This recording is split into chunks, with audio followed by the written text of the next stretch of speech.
Spectrovision Radio.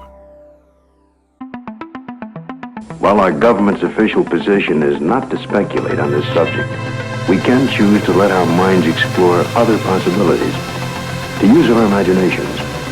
For if we consider that astroscientists agree on one point, that the possibility of life elsewhere is not only quite probable, some feel it is there without a doubt. Let us suppose then that these objects are real space vehicles, extraterrestrial in origin, and not an illusion of the mind.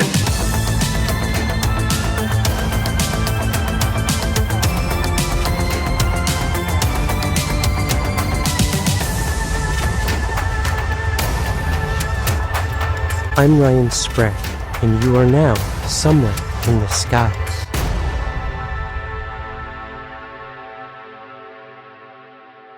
All right. Well, we have been talking off air for a little bit with my good friend here, who I got to meet recently in Shag Harbor, Nova Scotia. But I can't believe I'm saying this.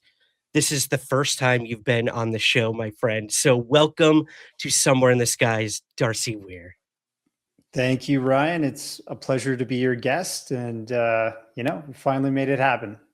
Finally, man. And I think with good reason. Now, you just came out with a brand new documentary. I had the pleasure of watching a screening of one of your past documentaries recently in Shag Harbor as well about USOs.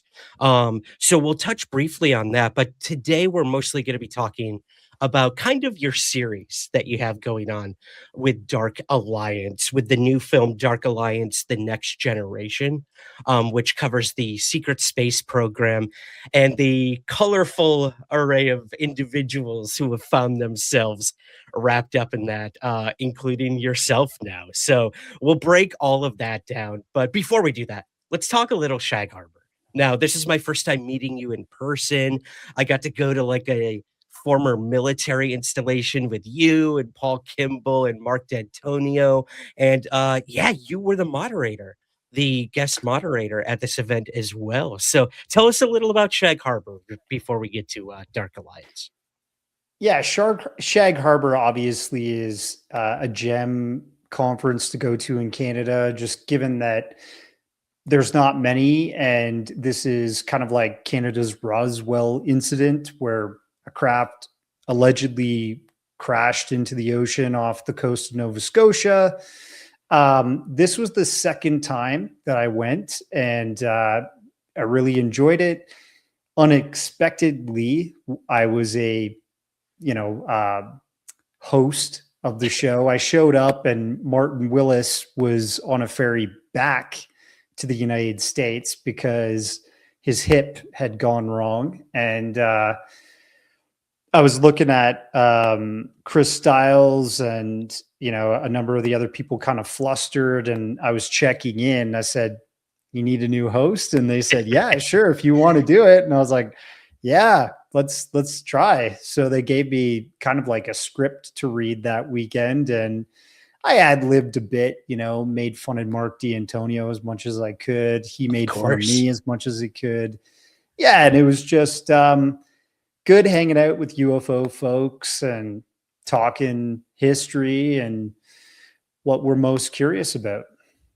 Absolutely, man. And that would have been my, I believe, third time at the Shag Harbor event. The first year I went, I was a speaker. The second year I went just as kind of a, kind of like you. I was kind of helping moderate some stuff that was going on. And then the third time I was just strictly an audience member, which there was such low pressure at that point, which was awesome. Like I had no responsibilities and all that. And I could just like breathe, attend, and hear Chris Stiles for the millionth time talk about this. He's like the Stanton Friedman, over there in Canada, man. And I love it. I absolutely love it. But I had a blast with you and Mark just chatting and catching up. What do you make of the Shag Harbor event before we dig into your films here? Like, you've covered USOs in the past and whatnot. What do you think about that crash? Yeah, I think it happened. There's a lot of cases that you just don't know, but something went down in the ocean and you have dozens of witnesses, right? So that is the key thing there. You have Navy reports from divers that were trying to do rescue dives and thinking they were going to save people, and allegedly made reports that they saw something non-human when they were down there. And I did cover this case a little bit when I interviewed Chris Stiles for this other documentary that I featured Tim Gallaudet and a whole host of other individuals regarding USOs called Transmedium. And Chris did two books really that I think button it up nicely. The Shelburne incident one, I think, is Sweep Clear 5 is the recent one. Mm-hmm. But he brings up Shag Harbor again because you got Shag Harbor in 1967, apparently Shelburne incident that happens in 1960.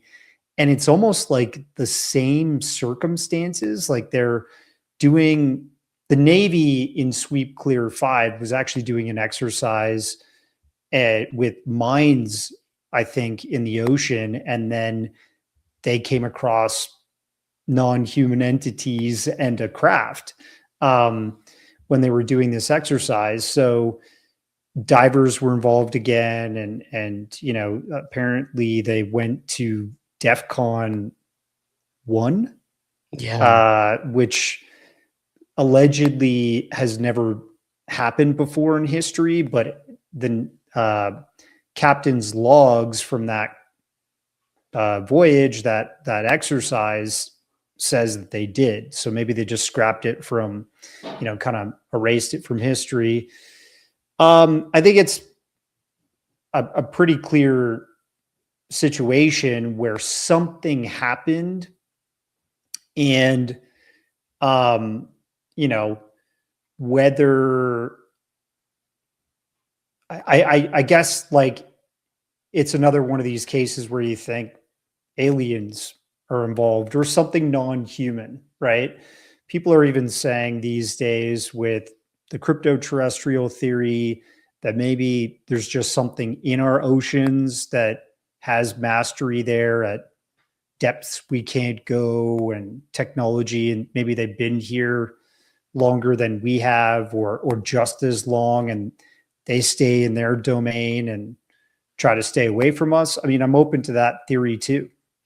Yeah, absolutely. It is. It's such a fascinating case, and it strikingly mirrors some of the stuff you got going on with like the Tic Tac event, right? You've got a training exercise going on with the military, and then boom, a UAP of sorts shows up, and it's weird. It's weird how these things seem to mirror one another in different regions and whatnot. But it is a fascinating case, especially when Chris started digging into the earlier event. It's almost like the was it Kingman, Arizona, I believe a UFO crashed before Roswell. That might have been after Aztec. There we go. That's the one I was thinking of. Aztec before Roswell and all that. So it's weird, man. It's weird how these things seem to these myths sort of start to permeate. And I'm not saying myth in the way of like it didn't happen, but yeah, dude, it's fascinating stuff for sure.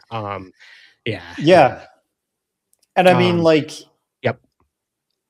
People start digging and they find more and different cases in respect to Kingman and Aztec. People started digging and looking at Roswell, and they found two other crash incidents that allegedly happened. That's what happened with Chris Stiles. He's digging, looking for more Shag Harbor stuff, and he finds a completely different incident that happened earlier. So it's just one of those things, right? People start putting their detective hats on and they find evidence of something else. Yep. He's the bulldog of ufology, and there's a reason they call him that, for sure, man, for sure. Cool. Yep. Well, let's move from Shag Harbor to a topic that I'm going to be honest, I've never covered on Somewhere in the Skies in over 450 something episodes, the secret space program. That's where I want to start, as I guess 101 as we can get, an introduction to what is the secret space program. Like, if you had to give someone the elevator pitch of what this thing is, we have these theories that we never went to the moon and all those kind of conspiracy theories. But then over here on the side, you've got this whole idea that not only have we been to the moon, we've been to Mars, we've been to Venus and stuff like that. What Yeah. to you, if you had to define what the secret space program is before we dig really deep into that, what would you do? What would you say? Yeah, well, Kari and I, who's the narrator of the two docs that we made in this series called Dark Alliance, we kind of coined the New Age secret space program because, like you said, it's so far on the other side of conspiracy theories. It's like, okay, hold on, guys. We've been to Mars. Barack Obama fought in a war there with aliens with Andrew Basiago. Corey Goode is, this flagrant super soldier type that's also been up there. Oh yeah, you also have Tony Rodriguez, Chris O'Connor, this new guy JP who wore a dirt bike helmet for most of his career up until the end of last year. He was trying to keep his identity secret, like a Power Ranger or something. And essentially it's a little bit sort of spiritual, like religious, like ridiculous. And then it's mixed with stuff that we've only really seen or heard of in science fiction narratives on TV and in movies. So you might have noticed when you watched Dark Alliance, The Next Generation, we mixed in a lot of, fair use clips from special moments in sci-fi history that we're trying to say, like, how do we know these people are not just literally taking this IP that's been published in Hollywood and writing it into their own mythos, their own sort of space tales? And some people call them LARPers, like, live action role players.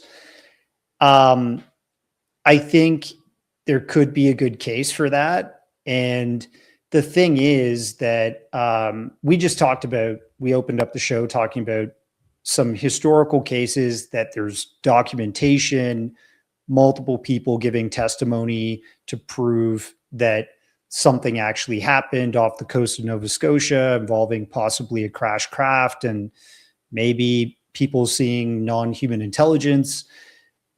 The difference with this sort of new age secret space program is there's no documentation. It's just people telling really wild and crazy stories. And in this second one, we weaved the overarching sort of theme that Michael Salla has been kind of a shepherd for these new secret space programmer guys to come forward. And he's written many of their books. He's written his own books on this. And there's no proof. It's just wild speculation mixed in with, fantasy, in my opinion. Yeah, I loved in this new film, like you said, cutting in these things from things like Stargate, and science fiction things like that, and showing almost, beat for beat and word for word these things that they say in these science fiction things, and then it bleeds into quote unquote reality with these people.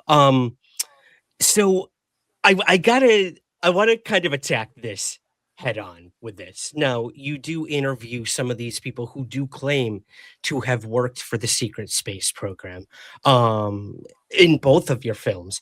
But you take a route in this one, which I found fascinating and a little hilarious. And that's where I want to ask you, what made you kind of take this route with humor in the second film? It was an interesting approach for sure. My question for you is, why did you decide to do that? And do you think that that takes away at all of the seriousness of the situation or the possible credibility of any of this stuff? Not me challenging you in saying that, but do you think that's what some people will take away from it? You know, I think no one else has done this. No. No one has approached this subject that way.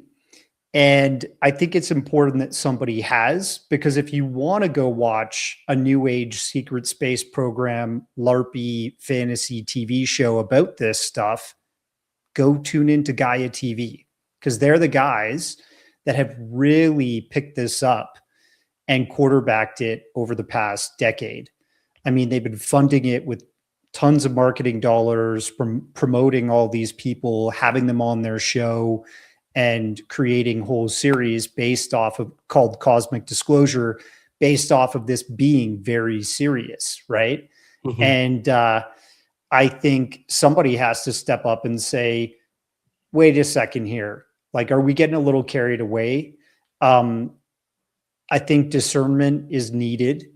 And some of these people have been kind of monsters in the community. I mean, Corey Goode has filed cease and desists against Richard Dolan just because he said, I don't believe you, bro.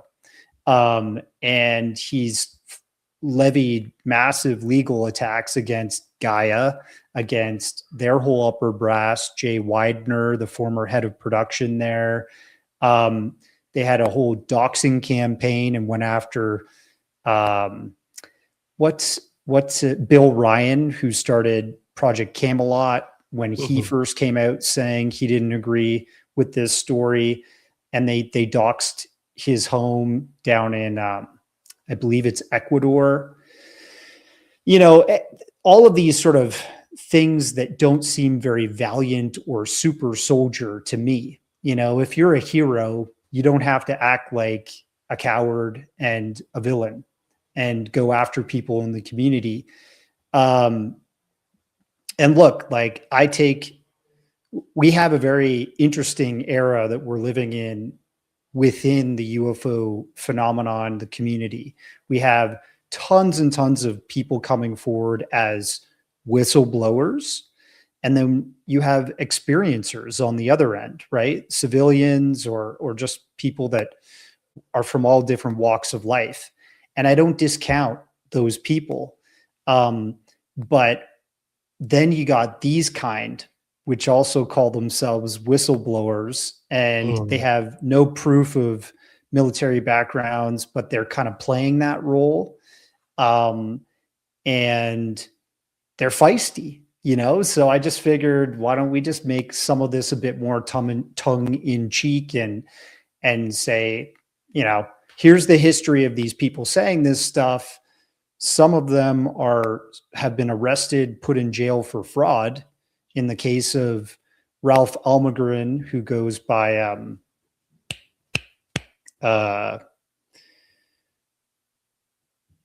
Alex Collier, right? Who's one of Michael Sala's #1 men, you know, in this group that he's built. So, you know, people just don't know who they're listening to or believing these days. And I thought that Kari and I would kind of put that out there for people to understand a bit more about who they're getting this information from. And you brought up like the Stargate theme that's part of this. You know, a really horrible thing happened in history. And it wasn't just the United States that was involved. It was the Brits. It was the Canadians. We all supported invading Iraq. And it was under false pretenses to allegedly get weapons of mass destruction that threatened the rest of the West. And they weren't there. So that created this zeitgeist where people really mistrusted the West more than I think ever. And I think that was a central event that caused so much distrust that we're living in this new age now where people just kind of either hate the government or indifferent towards them. It's very different from post World War II, you know, where everybody was like, yes, sir. How high, sir? And then you have people like Michael Salla who step in to this sort of atmosphere of distrust within a conspiracy community, which is ufology. And they say, I know why they really invaded Iraq. They went to confiscate stargates and alien technology that was buried in the sand, you know, and that to me is even more evil than lying to the world about missing weapons of mass destruction. It's basically deceiving people beyond belief and making this delusion so much stronger. Saying, okay, if you don't trust the government, trust me, because I actually know what's really going on here. It's stargates, bro. And it's bad. I think, you know, I still watch what they're doing today, and Venezuela just got invaded. And again, so a new secret space program guy, JP, who's now taken the dirt bike helmet off and he's doing live streams with Michael Salla. He says, the reason why we went to Venezuela was to get access to gold that's under a pyramid at the southern border of Venezuela and Brazil. And people are going to believe that, you know, I mean, it's not my job to try and save everybody or try and call BS on everything. But this was just an inroad to highlighting that we have a bit of a problem in this community in 2026. There's, you know, a lot of people out there that are like you, that are open to seeing all kinds of media, you know, but there's a huge contingent of people that believe everything that's out there. And that's a scary way to go about, you know, finding information in this community, because you can go down some really delusional and bad paths for your psyche. And it just spreads like wildfire. It's almost like a mind virus. I've brought this up in other shows and I always get some haters from that crew, but the Nazca mummies comes to mind all the time. It's just one of these things that has taken over the conversation, and people don't realize it's a well-funded marketing machine that is total hoax. And it's a lot of people are starting to look at it better now since Will from Incredible History did his expose. And you know, he brought in doctors and qualified scientists that can look at these scans and stuff and really understand what's going on here, and proving there's manipulation to these ancient bodies, which is, again, desecration of people's burial grounds and ancestors. It's wild, the crime that's going on there. And then, you know, Will even says that there's people that have gone missing that have talked about this crime because there's money, and people's whole business is based around this now. So yeah, that's oh man, you bring so many good points up that like routes I want to go down with this, Darcy. Yeah, there is money to be had. There is, for sure. Unfortunately, those places the money are the places where you're going to find things like the secret space program, the Nazca mummies. And I am glad that you do point that out. Like, it is the UFO community, which you and I have been a part of for a long time now. At this point, we have seen things come and go. We have seen the ups, the downs, the lefts, the rights of all of it. And pointing out the problematic things is important, because we'll never get to the truth if these things keep cropping up and recycling themselves in different ways. And you do talk about the history of, the Corey Goods and the David Wilcox of the past. And now these new people have cropped up in the secret space program thing because they see that gap. They see that void there. They're like, "Ooh, I can get involved in that. Like, that's something I can do." And right now, I'm seeing that with things like the Chris Bledsoe story, which we have a listener question for later in the show, where like they find this void that they know there will be people who will want answers and they can give you those answers. And look, I've been studying UFOs since I was 13 years old, man. I'm in my 40s now. I won't give away my exact age, but I have no effing clue what UFOs are or aren't these many years later. Nobody does. And the fact that these people are saying like, this is the truth. If you don't believe me, you're against us. That's a problem. Richard Dolan brings up a very good point in your latest film of like, if someone were, and I loved how you've reenacted this in your film. If your neighbor came up to you and said, "Yo, I was I went wearing to this Mars." shirt. Yeah, exactly. I love it. I love it. I forgot. I was like, oh yeah, this is the shirt with the little pocket here. That's hilarious. Yeah, he brings up the point. Like, your neighbor comes up to you and says, "Yo, I went to Mars yesterday and I fought aliens." Oh, cool. You would have a lot of questions and you'd be very skeptical. Um, Yeah. but when you're in a room full of hundreds, maybe even thousands of people, and they all start saying, "This is real. It's true. Stand up, applaud this hero that went to Mars and saved humanity." That's when, you're like, "Oh, there's something to this. If this many people believe this, it must be real." So I think that's really important. And it kind of spreads like a virus. That's such a good way to put it. Wow. Okay. I want to back up just for a second, if you don't mind. Um, Corey Goode, he's a big part of this, and you mentioned this kind of falling out that he had with Gaia TV. Again, these may be things our audience aren't even aware of.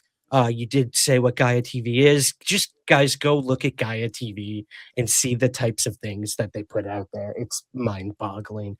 But he there's a deposition that Corey Goode did, and you do feature that in your film as well, where he was suing individuals for using his quote unquote intellectual property, not his truth, not the truth, but his property. And he kind of dug himself into a hole, man, and said that everything he's been saying about the secret space program and his involvement was fiction. And that people were stealing that fiction from him and using it as their own. Mhm. So what is that all about? Tell us about this Right. kind of falling from grace of Corey Goode, if you don't mind. Well, I think it's like the story of Icarus, right? You have Mm, somebody that becomes so confident in themselves and tries to fly too close to the sun, their wings get burned and they crash. So this is what happened with Corey because he literally thinks he's unstoppable leaving Gaia. Um, he released a couple documentaries with a now defunct company called 1091 Films. That there's a whole story there, and the people behind that. But basically, those films were like printing money for them. In his deposition, I think he said on one of them they made something like $600 to $900,000 in a year, and they were coming off of being the most famous and the most popular TV show on Gaia TV, Cosmic Disclosure. This is David Wilcock and Corey Goode. And they figured, if we have all this power because people really listen to us and believe us, we're going to go on and we're going to do our own entertainment network that competes with Gaia. And we want that IP for ourselves because we started that. So after leaving the show, and I think, in entertainment law, it might be a little bit different when you sign as a talent for Gaia TV probably in the fine print of that contract, it says the things you're saying are owned by us, Yep. Not you. So Corey created this story about being a astronaut where he was in space battles and he was the modern Enoch of our time, went to space and hung out with this galactic federation of aliens and so on and so forth. He said he lived in this 20 and back lifestyle, like mission, where you live 20 years in the future, living out this quasi-military lifestyle in space as an astronaut guy.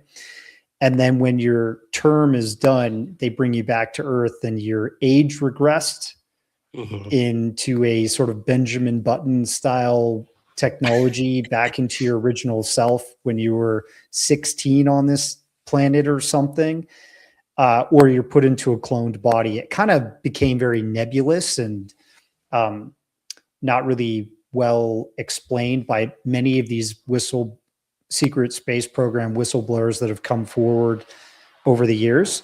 They left the company and Corey hired a lawyer that's basically one of his believers. And she basically waged war with everybody that was at one time a business or creative associate of Corey Goode's, all for this intellectual property thing. You've said you've done 20 and back journeys where you go away for over 20 years and you come back. Yeah, trademark. And okay, and you've done that, and you've done that many times, right? Correct. That's the dramatization on top of the story. Like I said. Are you saying it's dramatization or is it real? Part of it's real, part of it's dramatization. What part? Like I've said about all of this. What part is dramatization? Be more specific, please. Sure. What part of the 20 and back is dramatization and not real? Well, the 20 and back itself is my creation. That's why I trademarked it, and that's why it's a part of my intellectual property. So does that mean it's not real? It's dramatization? What does it matter if it's real or not? I'm asking you whether it was dramatization or was it real? It's a real part of my dream or delusion, of whatever you want to call it. I created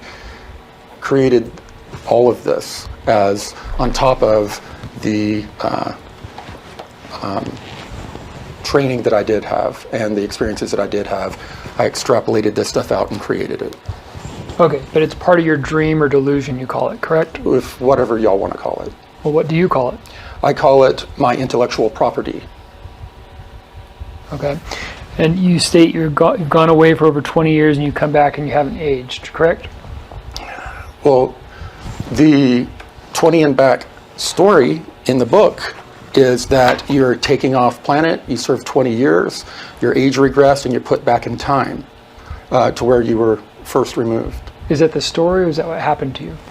It is the story. So it's not what happened to you? Not necessarily. This included Leon Isaac Kennedy, African-American actor who kind of acted as a professional sort of agent or business guy to elevate his story within Hollywood. He went against Jay Weidner, the former head of production who created, believe it or not, Cosmic Disclosure, that show, and the Nazca Mummies for Gaia TV. And then he went after like multiple other people. All of those cases fell apart because there was no proof of things like defamation, libel, or harassment were a lot of the things that he claimed without actual proof. And the last case that's still lingering is actually between the upper people at Gaia. It's actually Gaia Entertainment TV network that he's in a lawsuit with now. And it's not going too well. I've been following and documenting that. And basically, he's been found in contempt of court by talking about stuff within the case that was not allowed to be public on a podcast. He's like not provided any proof when they're going through the discovery phase, and the guy lawyers are saying, hey, we need, all of your emails saying this, or your WhatsApp or your Skype messages. He's like, oh, I don't have Skype. I don't have WhatsApp.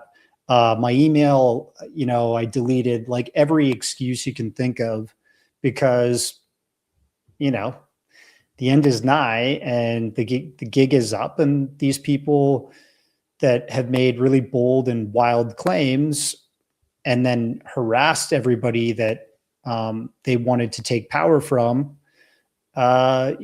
he's in trouble now. Interesting. Yeah, Icarus is a very good metaphor for that, for sure. Hey guys, Ryan Sprague here from Somewhere in the Skies. The podcast has always been and always will be completely free for you to listen to. But creating it every week takes a lot of time, research, and resources. And to be honest, it's just never been free for me to create. That's why we built a few simple ways for you to help support the show and keep it going strong. You can join us over on Patreon or through Apple Premium. Both offer the same awesome perks. Ad-free episodes, early access to new content, exclusive bonus shows, and even priority to ask our guests your listener questions. It's a quick and easy way to support what we do for just a few bucks a month. And right now, you can even try Patreon for free for a week to see if it's right for you. To learn more and to join, head over to patreon.com/somewhereskies. That's patreon.com/somewhereskies. Or hit that subscribe button right at the top of your Apple Podcast feed. Thank you so much for listening, for supporting, and as always, keep looking up.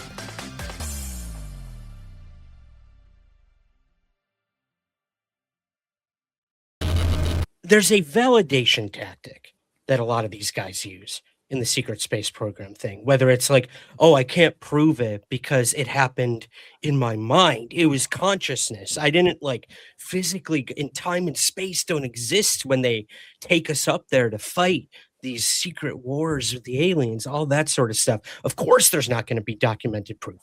But what they use as proof, Darcy, and you bring this up in the film, is the story of Gary McKinnon. I love that you included this because I think it's important to recognize that, yes, there could be a kind of stovepiping of space programs.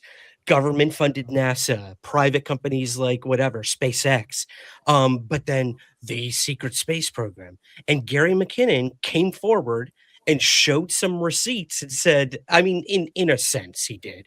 Again, his are just claims as well.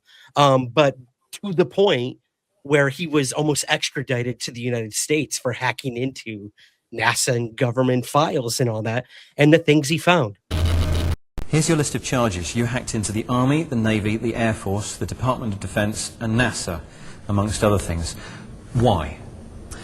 I was in search of suppressed technology, laughingly referred to as UFO technology. I think it's the biggest kept secret in the world because of its comic value. Did you find what you were looking for? Yeah. What did you find inside NASA? One of these people was a NASA photographic expert, and she said that in Building 8 of Johnson Space Center, they regularly airbrushed out images of UFOs from the high-res satellite imaging. And using the same blank password hunting technique, I got down to Building 8, got a few blank passwording machines there, and what she said was there. There was folders called filtered and unfiltered, or processed and raw, something like that. I got one picture out of the folder, bearing in mind this is a 56K dial-up. So a very slow internet connection. Oh, crikey, yeah, I mean, dial-up days. A 235 megabyte picture, and if you're talking 5 minutes a megabyte, obviously impossible to download. Also in a NASA proprietary image format, not a GIF or a JPEG or anything. So using the remote control program, I turned the colour down to 4-bit colour, the screen resolution really, really low, and even then this picture was still, juddering and coming onto the screen. But what came onto the screen was amazing. It was a culmination of all my efforts. It was a picture of something that definitely wasn't man-made. It was above the Earth's hemisphere. It was kind of looked like a satellite. It was cigar-shaped. It had geodesic domes above, below, to the left, to the right, and both ends of. And although it was a low-resolution picture, it was very close up. This thing was hanging in space. The Earth's hemisphere was visible below it. And no rivets, no seams, none of the stuff associated with normal man-made manufacturing. Off-world officers, ships, things like this. These were things that people in the secret space program community started using as validation that this was all real. What do you think about the claims of Gary McKinnon, and why did you decide to include that in this latest film? Yeah, so, you know, when I interviewed Richard Dolan about a possibility of a secret space program in 2020, I think it was one, when he invited to me his home, and we talked about the New Age secret space program guys, and that's why you get him flavoring a lot of the documentary with intellectual thoughts and takes on all this. We brought up Gary McKinnon because that seemed to have credibility. You know, it seemed to have something that attract the ire of the national defense of the United States, and they wanted some kind of retribution for his hacking, his illegal intrusion into sensitive government installation files. And his testimony was obviously what you just said. So we were just framing at first that, yes, there has to be some kind of secrecy to space, because if you're going to be doing activities up there that you don't want Russia, China, and all kinds of adversaries to know about, or your capabilities, maybe you're using exotic technologies, I don't know. Space is a great theater for that kind of secrecy too. And what happened, what we prove happened, was that Gary's testimony and his story kind of got hijacked by the NAS, the New Age Secret Space Program guys. And, you know, many different influencers in this sort of conspiracy UFO community had no problem stealing that. And almost like, you know, when you see those creepy Fox News or, you know, other news channel kind of repeating the same sound bites when news hits the channels. That was happening across all these Gaia affiliates, right? You had dark journalists saying, yeah, the secret space program and Gary McKinnon's solar warden. And it's like, solar warden, when we trace it back, that whole term was brought up just completely as a fabrication on Above Top Secret, a famous chat forum for conspiracy theories. And Michael Salla picked it up. He repeated it. He gave it to David Wilcock, Corey Goode, dark journalist, and then all down the line, all the secret space program guys have been saying solar warden for like a decade now. And it's just not true. It's not a real thing. And it was never, ever, ever, ever validated by Gary McKinnon. But to this day, and if you look at the documentary, all the clips we put together, Gary says, no, I never validated that. There's so much misinformation. But they all said that he validated it. And that's how they made Solar Warden a name brand within the secret space program mythology. Yeah, again, it's so interesting how these things just keep coming back and getting used. And yeah, I that clip of McKinnon saying, nope, never said that. I had never seen that before. So that was really, really cool to see you kind of point that out. The last question I have for you, Darcy, before we get to a few of our listener questions, if you don't mind, the people you have in the film, kind of the more skeptical of these folks. You've got people like Jeremy McGowan. You've got Steve Campion, who, I've had some spouts in the past on Twitter and all. We always do it and everything. It was good to see him in this, to be completely honest. Like, I thought he really gave this this humanity and humor, as he always does, to a lot of this stuff, because he has been following this stuff for a very long time and pointing out the problematic nature of a lot of it. Jordan Sather, who was once kind of a part of all of this, has come out on the other side being like, I don't know, guys. I'm starting to really lean on the other side of it all. What made you decide to use these individuals in the film, and what was it like, kind of talking to the mavericks of ufology? I guess would be a good way of putting it. Well, look, I respect everybody, whether you're on the left side, the right side, in the middle. I feel like we all have something to offer this world, and if it's truth, it's really, it has a lot of weight in my heart. And I'm not, I have no sworn allegiances to anybody. I've never taken a knee to one true UFO leader. I just think that everybody has something to offer, and these mavericks, so to speak, Jeremy McGowan, I think he's a really nice guy, and I think he knows when to speak up and call bullshit on something. Likewise with Steve Cambion, I think he's a really nice guy. I mean, his show is really abrasive and truth seekers, and he really goes after people, maybe goes too far and, says things about their personality, their families, or something a little under the belt, which I don't agree with. But he's been right a lot of the time too about many of these people. Mm-hmm. And that is important. People should be, even if you don't agree with somebody's style, I think you should not throw away everything they say, because they might be trying to warn you and, try to keep you from going over the edge, so to speak. And he's been covering a lot of these like, my history with this was I was always into UFOs, and I'm into cryptids and all that stuff too. And over a decade ago, when I first started making this stuff was 2009. I did a whistleblower sort of documentary about Philip Schneider, and I released that just for free on YouTube back in 2012. And that film, that was really crudely made, the first incarnation, got up to almost 4 million hits back in the 4x3 days. And wow.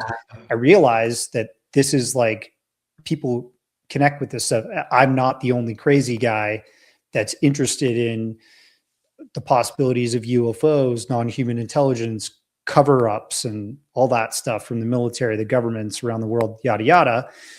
But at the same time, 2012 to 2015, I was friends with Carrie Cassidy, and I'm still friends with her. And, I was communicating and reading all this stuff on Project Camelot. And that's really where Corey Goode and these guys launched their brands.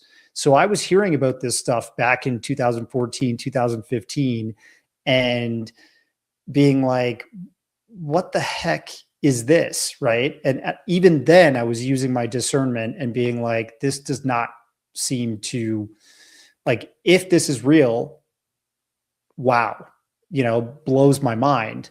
But it's a little off the rails, and there's no documentation, there's no proof of anything that these people are claiming. So back to your point, which I've completely forgotten now. Oh, I just why you decided to use, some of these people who, these kind of I don't know the word, polarizing. Yeah, there we go, polarizing. Yeah. So with Cambion, I was getting like attacked by people in the community when I worked with Tyler Glockner for this TR3B doc a while back. And I, through that, learned of Cambion because he was connected with these other people that I think are extremely toxic and messed up. And Cambion was, when I tuned into what he was talking about, it was calling out all this stuff that I had heard about, 6-8 years earlier, and I just thought, okay, somebody is talking about this. This is good.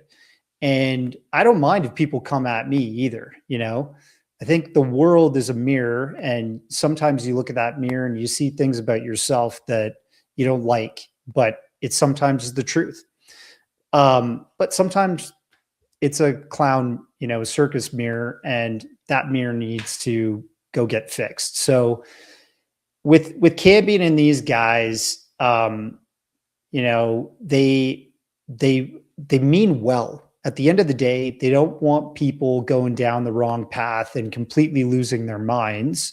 Money, because as we said before, there's a huge money machine behind this, and it's sucking the dollars right out of people's pockets because they are willingly handing this over, thinking, this is the truth. This is the reality that I've been waiting for in my life.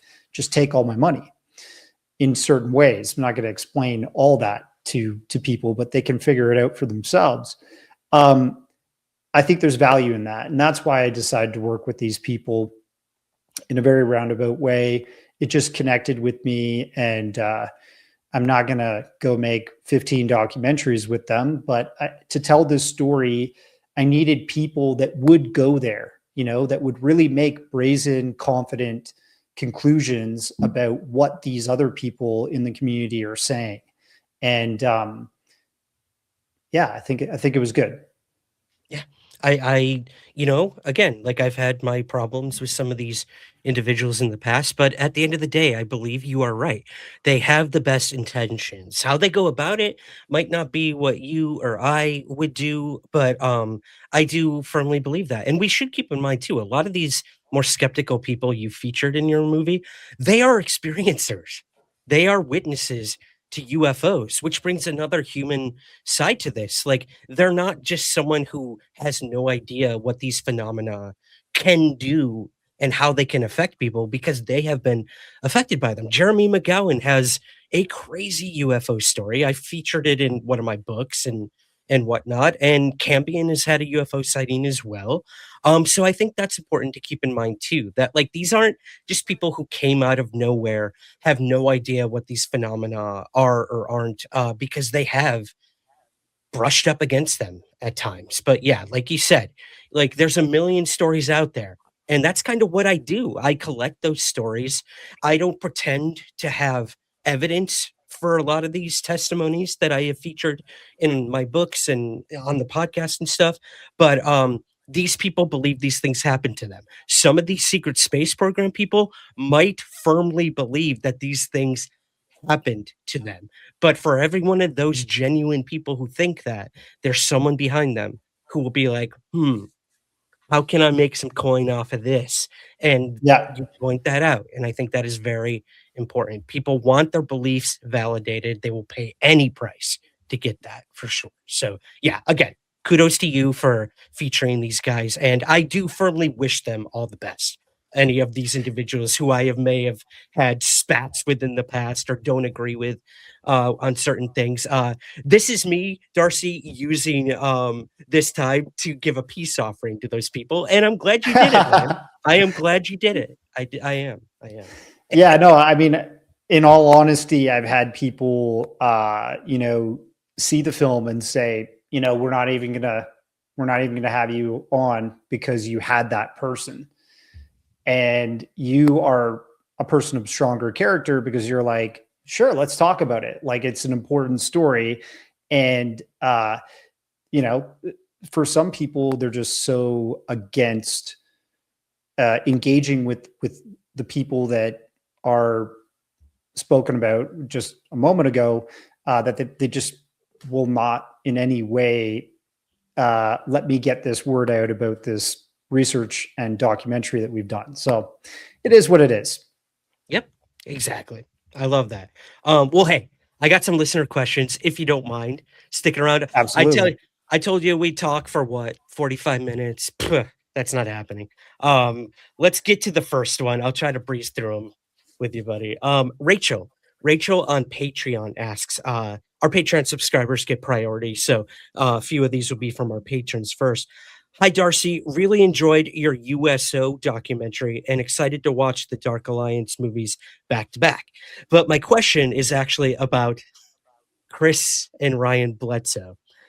This is the one that I was telling you about earlier. They seem to be making a lot of big claims that they say that everything UFOs has to do with God. What do you make of the entire Bledsoe saga? Do you have any thoughts or opinions on that? I've met Chris Bledsoe at Contact in the Desert. Really nice guy. I think this is their ideology. This is the way that they were raised. This is their background. They're very religious. So they're putting that religious brand on the phenomenon. And there's been some problematic things to me, some things that, we can even tie to what we've seen happen in the UFO community and prove, yeah, that's like hoaxy sort of stuff.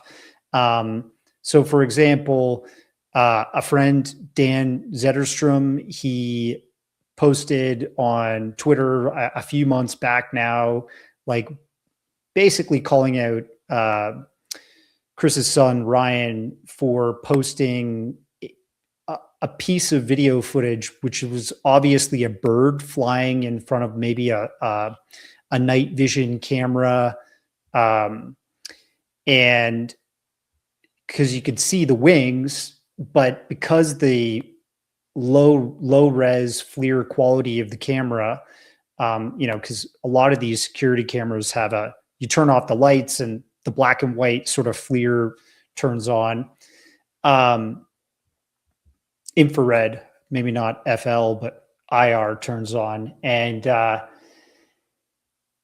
he was calling it a winged orb, so I haven't heard, and winged orb makes sense because that has sort of, you see those in those beautiful sort of Renaissance Christian paintings and stuff like that.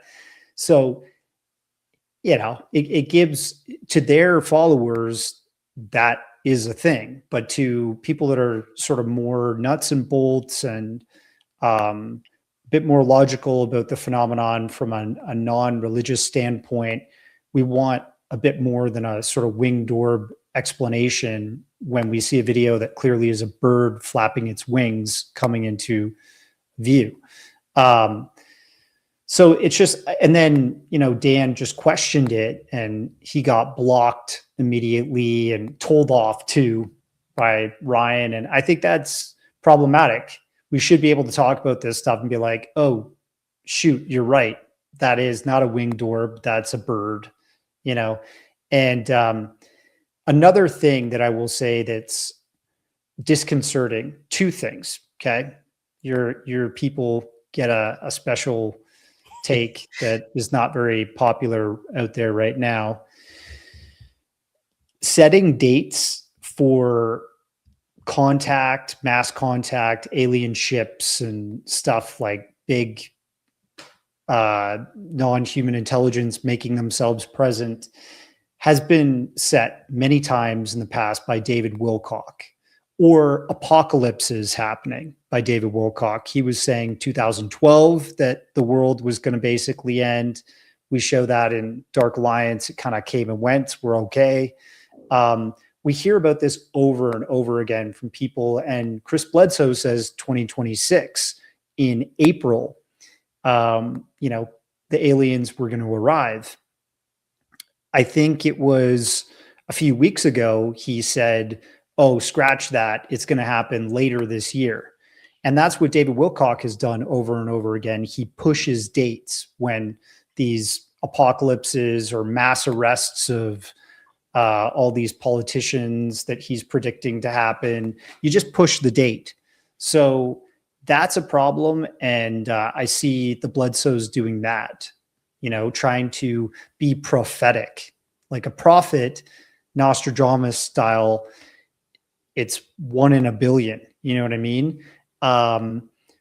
And it just, to me, looks like a bit hoaxy and a bit scary that that's happening more and more in the UFO community. The third thing I'll say, something that was going around a lot in 2024, 2025, I'm friends with Science Bob, but I don't agree with going into spaces on Twitter, now X, and telling people that, all these people are being miraculously healed by Chris Bledsoe, because you're getting into a territory now where you're telling people that you've got a Christ-like figure here that can heal any ailment. And one of the stories was that Grant Cameron's cancer in his shoulder and other places of his body was removed because Chris Bledsoe sent an orb to Grant Cameron's house. Grant's been battling with that for a long time. And, Nicole Sackage has been very passionate about that, upset about it. And when I kind of asked her, like, what, is this true? Did this ever really get healed? This is something people have to live with. And sometimes they manage it. And it didn't go away. He still has problems with that. But you're telling a vast population that Chris Bledsoe can heal people that are essentially having problems with cancer. And that's another super dangerous place to go, in my opinion. So I'll say that. I'm probably going to get some hate mail for it, but people, do your research. This is all out there. It's all public record. I'm not making this stuff up. Yeah.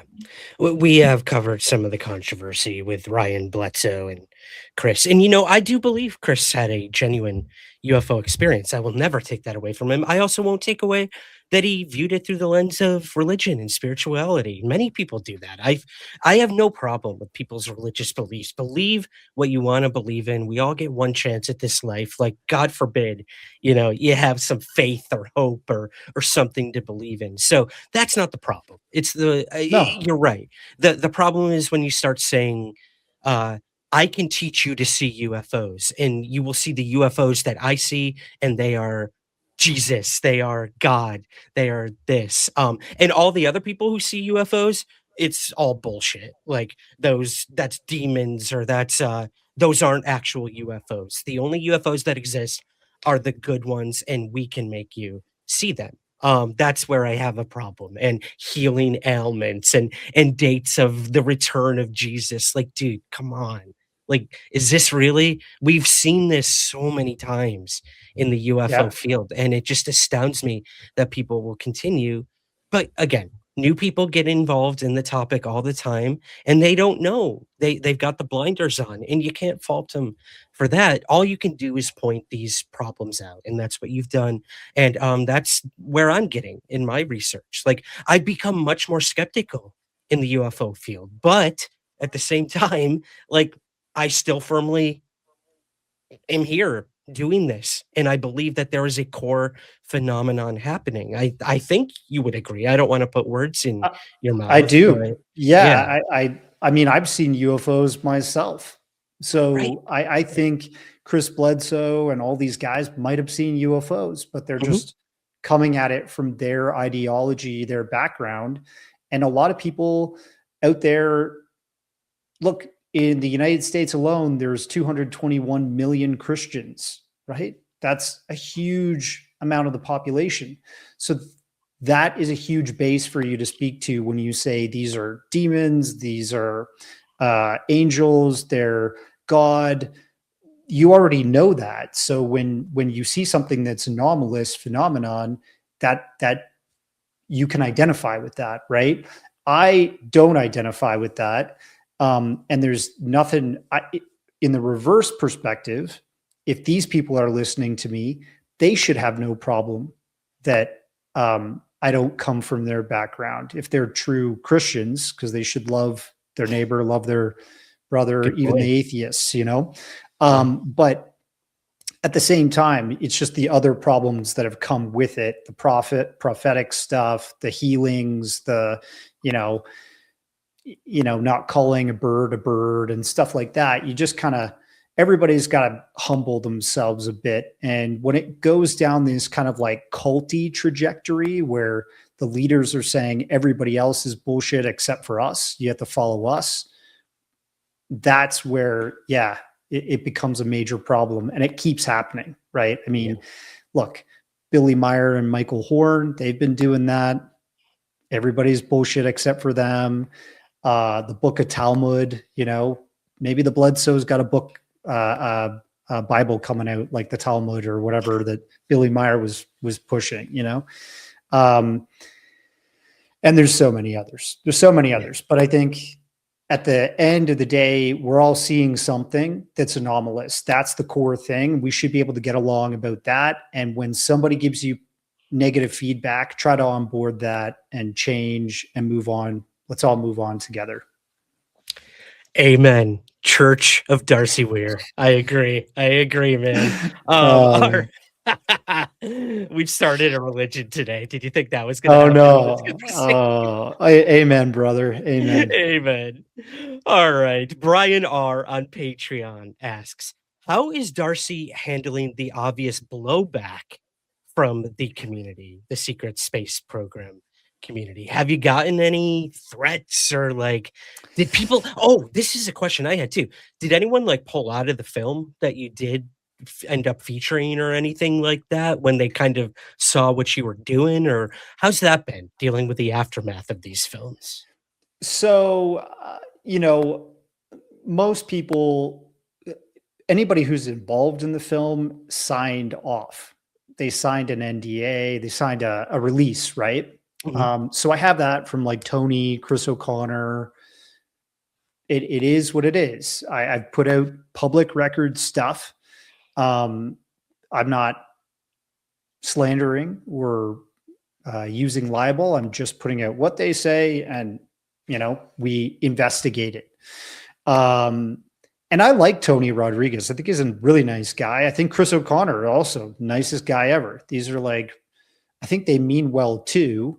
They're just coming at this from, again, something that I think is problematic. But we did have one person pull out, Danny. She's part of this British SSP sort of Galactic Federation people. They're adjacent.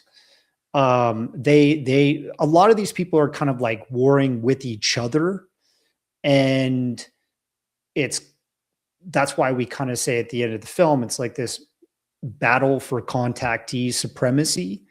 And we are on the outside of that. I have had I guess because they're warring with each other, they're not really focusing on somebody who's saying, I don't believe you, right? We all have the right to say, I don't believe you. Fine. Let's all just move on. I wish them well, and they should wish me well too. But I have had some more unhinged people write me emails and say, I was in the SSP. How dare you do this thing? Blah, blah, blah. Just because Corey Goode's a liar doesn't mean I am, blah, blah, blah, whatever. That's fine. I get that. Just bring the proof, I guess, I can't trust me, bro, people these days because I don't trust pretty much anybody. But, bring the proof, bring the data. Maybe I'll analyze that. And there's a group that's kind of popular on the East Coast of the United States in the Florida area. This guy, Brian Sang, he called me up and, shared some angry words with me. And then on Facebook wrote all these comments calling me a piece of shit and asshole and basically calling me objects and orifices and stuff like that. And that's fine. If that's the way you want to go about life, you want to communicate with the other side of an argument, sure. I'm sure he's winning all kinds of hearts and minds, but you just block and move on. So the blowback is manageable. Yep. It's part of being a filmmaker too. Honestly, and you got to have a thick skin, and especially when you're dealing with things like this for sure, man. All Genetically, right. I do not have thick skin, but Genetically, no. I'll pretend. But it grows. It grows. Yeah, it's an Yeah. evolution, my friend. Yes, you're becoming an X-Men. David Yu, David Yu on Patreon asks, I love Darcy's work and he has done great stuff already. My question to him is if budget was not a consideration or any of those sorts of issues, what is the dream topic that you would want to tackle for a documentary? If budget wasn't an issue, I mean, yeah, I'd love to have a television budget of $1 million to go film a whole docu series. Going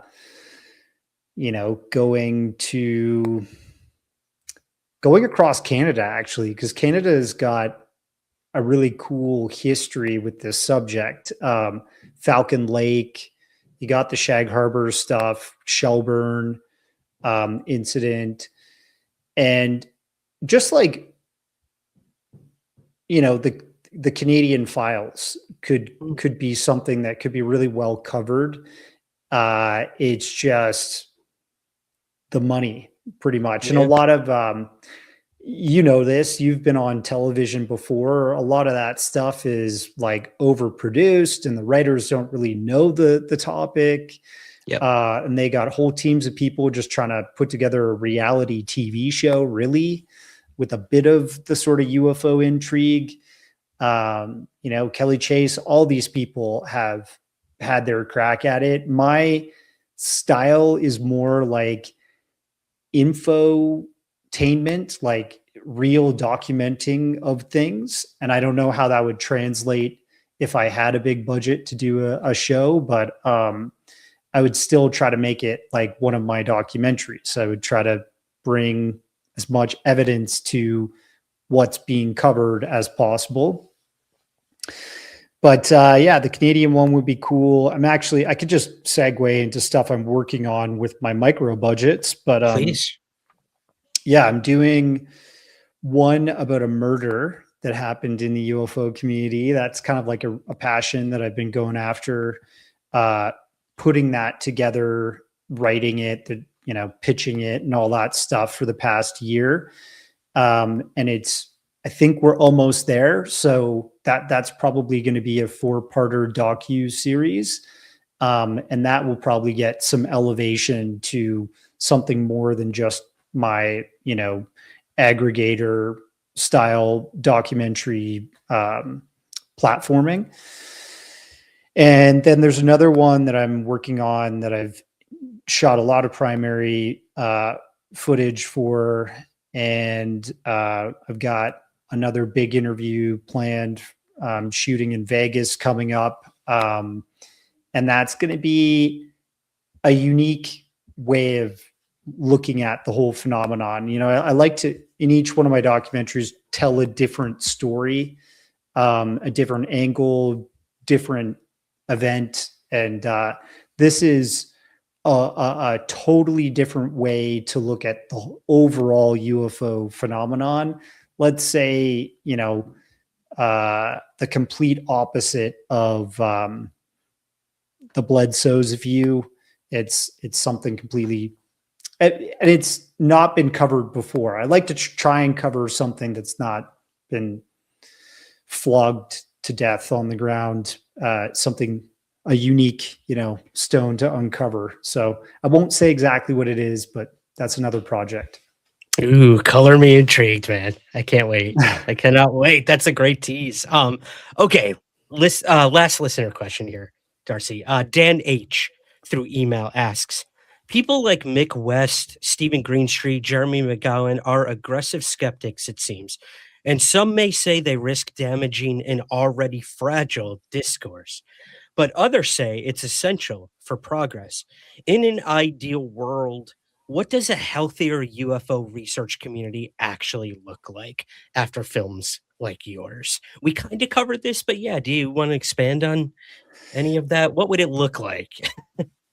I think it would be a place where we're not so divided. You know, I mean, the United States is not united. It's more divided states right now, right? And if we could get back to a place that people understand the other person's point of view, don't agree, but still are able to talk with each other and keep it civil, that would be fantastic. And I mean, Jeremy doesn't believe in certain people's stories. He doesn't believe in certain events in history or certain things or UFOs that I might. That's okay. You know, I still respect him. And I'm still going to try and find out as much as I can about these other stories and stuff to make my own conclusions.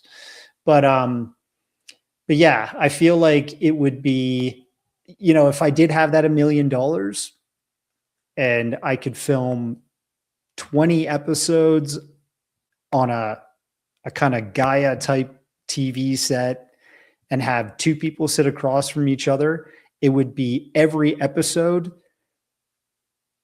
two people that are from the opposite end of the spectrum arguing about what they think is real. We could have Mick West and I don't know, the Merrick. That's already been done. Yeah, yeah. We could have Bart Sabrell and I actually wanted to set this up before. I mentioned it to Julian Dory, and then somehow Bart Sabrell ended up on Danny Jones' podcast arguing with a previous NASA astronaut. But I would have Bart Sabrell and Mike Barra, because Mike Barra, you know, did the dark mission stuff with Richard Hoagland, and he's very, you know, he was a former Boeing guy, engineer. He thinks we went to the moon. Let's put him across the table from Bart Sabrell, and they can go over all the Apollo stuff, and they can have a informed, you know, education full sort of argument on both sides. So, you know, I'd love to do that. I'd love to have Jeremy McGowan and Lou Elizondo sit across from each other. You know, Chris Bledsoe or Ryan Bledsoe and Dan Zetterstrom. You know, we could just keep going back and forth. Yeah. So either way, you know, just in philosophy, two opposing views eventually leads to a synthesis of an idea that we get something out of. And the discourse must go on. It always does, my friend. It always does. And it continues to go on with your films. And I think what you're doing is very important. So I do want to thank you for that. Of course, last obvious question. Where can we find Dark Alliance, The Next Generation, and everything that you are up to? Well, I'm giving you the link for Dark Alliance, The Next Generation. So that'll be in the show notes if people want to click through and watch that. The previous film, which is a two-parter, Dark Alliance, that is available on Tubi TV for free and Amazon Prime internationally. And then a lot of my stuff is up there on all these platforms. You can just search my name, Darcy Weir, and my film catalog will usually come up. And if you want to follow me on social media, chat sometime, at Occult Journeys on X, Darcy Weir Films on Instagram, TikTok, Occult Journeys, and my website, my studio website is occultjourneys.com. And yeah, I have a new podcast that's just audio only. If people want to slap something on when they're driving around or on the train, it's called UFO Review. Martin Willis convinced me to get into it, and I'm just going over all these different films that I made in the past and the people I've interviewed and given my real thoughts on the phenomenon, the people. And the first sort of debut of this has 3 episodes, and I talked about Stanton Friedman and the making of a documentary called Being Taken. So check it out. Easy listening. And yeah, thanks for having me on.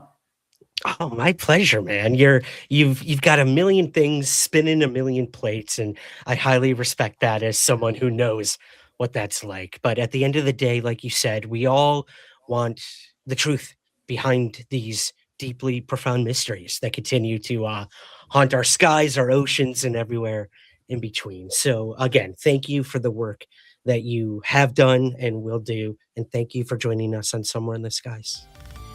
Absolute pleasure.